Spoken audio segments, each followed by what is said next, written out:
नमस्कार मंडळी. दुपारचा स्वयंपाक करते अगदी साधासुद्धा. तर त्यासाठी मी डाळ, तुरीची डाळ आणि मुगाची डाळ मिक्स करून एका बाजूला वरण आणि एका बाजूला भात माझं झालेलं आहे. आता वरणाला फोडणीची तयारी करते. तर अगदी थोडंसं तेल टाकून राई, जिरे, कढीपत्ता आणि लसूण, अगदी साधी फोडणी. त्याच्यामध्ये दुसरं काही टाकलेलं नाही आहे, फक्त हिंग आणि हळदसुद्धा वरून टाकणार आहे. लागेल तितकं पाणी टाकलं आहे आणि थोडीशी हळद, मीठ आणि कोथिंबीर, बस इतकंच टाकलं आहे आणि वरण एकदम छान असं झालं आहे. अगदी सिंपल वरण पण खूप छान लागतं. याच्यापेक्षा साधंसुद्धा मी करते, तर ते सुद्धा दाखवेल नंतर. आता भाजीला फोडणी केली आहे, ती पण अगदी साधी भाजी केलेली आहे.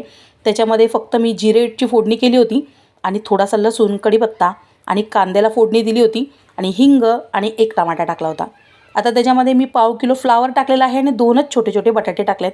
आता ते छान मिक्स करून घेतले आहेत, चांगलं परतवून घेतलं आहे आणि त्याच्यामध्ये कोथिंबीर टाकली आहे आणि पाणी न टाकता एका शिट्टीमध्ये ही भाजी मी शिजवून घेतली आहे.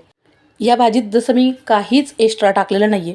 मी बऱ्याच वेळा म्हणजे नेहमीच माझा स्वयंपाक इतकाच साधा असतो, पण ही जी साधी भाजी आहे ना, तुम्ही नक्की करून बघा, खूप छान लागते. आता तुम्हाला वाटेल की या भाजीमध्ये आम्हाला काहीच कळलं नाही की तू काय टाकलंस, तर डिटेल व्हिडिओसुद्धा टाकलेला आहे. जर बघायला आवडत असेल तर नक्की बघा. व्हिडिओच्या बाजूला जो त्रिकोणी बटन आहे ना, ते दाबा, म्हणजे तुम्हाला मोठी व्हिडिओसुद्धा मिळून जाईल. चला तर मग आता जेवण वाढलेलं आहे, या मग जेवायला. चला मग परत भेटूया आणखीन एका व्हिडिओमध्ये. बाय.